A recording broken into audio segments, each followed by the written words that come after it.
என்ன ஃப்ரெண்ட்ஸ், உங்களுக்கு வீசன் அக்ரோலேருந்து brush cutter வாங்கணும்னு ஆசைப்பட்டீங்கன்னா நேராக சென்னை, கோயம்புத்தூர், மதுரையில் எங்களுடைய பிரான்ச்சு ஆர் சர்வீஸ் சென்டர் இருக்குது. அங்கேயே டைரெக்டாக வந்துக்கலாம். இல்லை நீங்கள் எக்ஸிஸ்டிங் ஏதாவது வச்சுருக்கீங்க, உங்களுக்கு சர்வீஸ் ப்ராப்ளம் இருக்குது, ஏதோ ஒரு பிராண்டு, எனி பிராண்ட் எதாக இருந்தாலும் பரவாயில்ல, எடுத்துகிட்டு வாங்க, உங்களுக்கு சர்வீஸ் நான் பண்ணித்தரேன்.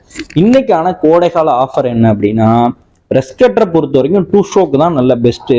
அந்த 2 ஸ்ட்ரோக்கில் சைடு பேக் அண்ட் பேக்னு 2 மாடல் இருக்கும். அதில் சைட் பேக் ரொம்பவே ஃபேமஸுங்க. இந்த மாடலுக்கு மட்டும் ஸ்பெசிஃபிக் ஆஃபராக வெறும் 6500 ரூபா நாங்கள் கொடுத்துட்டு இருந்தோம். இதுக்கு முன்னாடி 9500 ரூபாய்க்கு கொடுத்துட்டு இருந்தோம். இதோட எம்ஆர்பி 14000 ரூபா. இன்னைக்கு வெறும் 6500 ரூபாய்க்கு இந்த மாடலை கொடுத்துட்டு இருக்கோங்க. எத்தனை நம்பர் வேணாலும் நீங்கள் வாங்கிக்கலாம். ஒரு நம்பர் வாங்கினாலும் சரி. இதே பார்க்கக்கூடிய நண்பர்கள் 10-20 நம்பர்னு வாங்கினீங்கன்னா இன்னும் டிஸ்கவுண்ட் உண்டு. அதனால கீழே இருக்கிற நம்பருக்கு உடனே கால் பண்ணி இந்த ஆர்டரை புக் பண்ணிக்கோங்க.